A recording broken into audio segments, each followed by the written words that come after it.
जय श्री कृष्ण, जय श्री राधे, जय भगवत गीते, जय गुरुदेव। ओम ओम ओम। आज हम श्रीमद् भगवत गीता जी के द्वितीय अध्याय प्रथम श्लोक। प्रथम श्लोक संजय उवाच से शुरू। तम तथा कृपया आविष्टम असुरपूर्णे क्लेक्षणम विषीदंतम इदम वाक्यम उवाच मधुसूदने। उस करुणा से परिपूरित, शोक से व्याकुल नेत्रों वाले अर्जुन के प्रति अर्जुन को भगवान मधुसूदन ने इस प्रकार शब्द कहे, इस प्रकार कहा। अब द्वितीय अध्याय के जो प्रथम श्लोक है, प्रथम अध्याय के अंतिम श्लोक में अर्जुन की जो अत्यंत शोकनीय, अत्यंत व्याकुलता से भरी हुई, अत्यंत दयनीय जो स्थिति थी, उस स्थिति को देखते हुए संजय ने धृतराष्ट्र को अर्जुन की उस स्थिति का वर्णन करते हुए ही द्वितीय अध्याय के प्रथम श्लोक में उस बात को आगे बढ़ाया। अब आप इस श्लोक में देखें, अर्जुन की वही स्थिति आगे संजय कह रहे हैं और एक ही पंक्ति में अर्जुन की करुणामय स्थिति, शोकाकुल स्थिति और उसके नेत्रों में आंसू झिलमिला रहे हैं, आंसुओं से परिपूरित उसकी स्थिति। यूं तो अर्जुन के मन में क्षत्रिय होने के नाते अपार करुणा थी और करुणा वास्तव में एक दैवीय गुण है। जब करुणा पर उपकार के लिए, दया भाव से किसी की सहायता के लिए जब करुणा हृदय में उत्पन्न होती है, और अर्जुन का जो हृदय है वो करुणा से बिल्कुल परिपूर्ण, बिल्कुल उदार। लेकिन यहां करुणा कुछ भिन्न प्रकार के, यहां जो अर्जुन के हृदय की करुणा है वो जागृत मोह से हुई, मोह से ढकी हुई होने के कारण वो करुणा श्रेष्ठ करुणा, वो करुणा उचित करुणा नहीं। और दूसरी स्थिति अर्जुन की शोकाकुल की। और जब अर्जुन इतनी शोकाकुल स्थिति में, और अर्जुन की ये शोकाकुल स्थिति जो है, इतना शोक व्यापक हुआ कि अर्जुन विषादग्रस्त हो गया।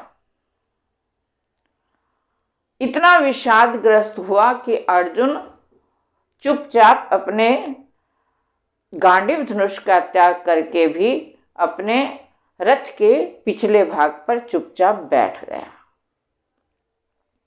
तब उस समय उसकी ऐसी स्थिति को देखकर भगवान मधुसूदन ने कुछ इस प्रकार से कहा। अब दूसरी पद के अंदर, पंक्ति के अंदर भगवान कृष्ण को मधुसूदन नाम का संबोधन मिला। भगवान को मधुसूदन, मधु नामक राक्षस का वध करने के कारण भगवान का नाम मधुसूदन हुआ। अब यहां पर भगवान मधुसूदन अर्जुन को कुछ कह रहे हैं।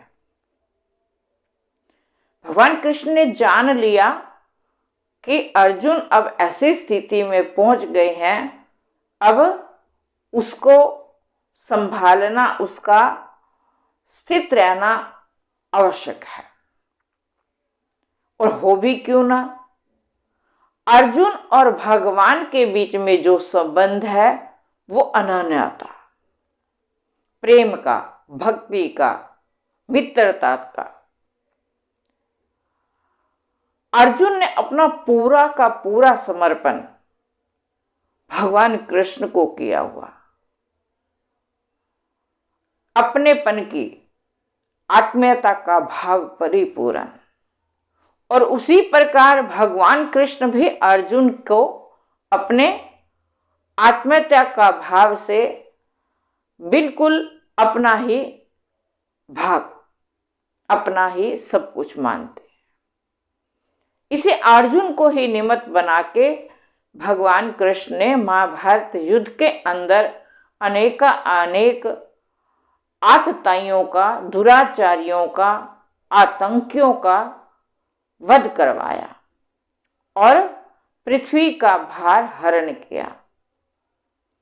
अर्जुन कोई और नहीं, अर्जुन नर ऋषि का प्रतीक, उन्हीं के अवतार, और भगवान कृष्ण स्वयं नारायण। तो उन दोनों के बीच में जो अभिन्नता, जो अनन्यता थी, अब वैसी अनन्यता को देखते हुए भगवान समझ गए कि अब वो उचित समय आ गया जिस समय की प्रतीक्षा थी इस दिव्य गीता रूपी उपदेश को देने के लिए। तब अर्जुन ने जिस प्रकार अपनी पूरी मनोस्थिति भगवान कृष्ण के आगे खोल कर रख दी। जब कोई रोगी अपने चिकित्सक के सामने, अपने डॉक्टर के सामने अपने पूरे मनोस्थिति का, अपने शरीर का पूरा वर्णन कर देता है, अपने रोग का, अपने प्रत्येक अंग का, तब डॉक्टर का, चिकित्सक का भी यही कर्तव्य होता है कि उसके रोग के अनुसार ही उसका उपचार करे, उसे एक उचित दवा का सेवन करवाए। और अर्जुन ने भी अपनी पूरी मनोस्थिति, शारीरिक स्थिति, बौद्धिक स्थिति भगवान कृष्ण के सामने खोल कर रख दी कि किस प्रकार मेरे अंग शिथिल हो रहे हैं, मेरी मानसिक स्थिति बिगड़ रही है, मैं खड़े होने की क्षमता में भी नहीं हूं। तो भगवान कृष्ण अर्जुन की पूरी स्थिति जान चुके थे कि अर्जुन किस प्रकार शोकाकुल, मोह से व्याकुल, सब कुछ। और उस समय भगवान कृष्ण ने तब अर्जुन के जो उस समय क्षत्रिय धर्म था अर्जुन का, उसको जागृत करने के लिए भगवान कृष्ण अगले श्लोक में कुछ कड़े शब्दों की प्रताड़ना के साथ अर्जुन को सचेत करते हैं। तो पहले श्लोक के अंदर अर्जुन की जो मनोस्थिति है उसका वर्णन और भगवान कृष्ण का आगे जो दिव्य संदेश है उसका संकेतित वर्णन हुआ। जय श्री कृष्ण, जय श्री राधे, जय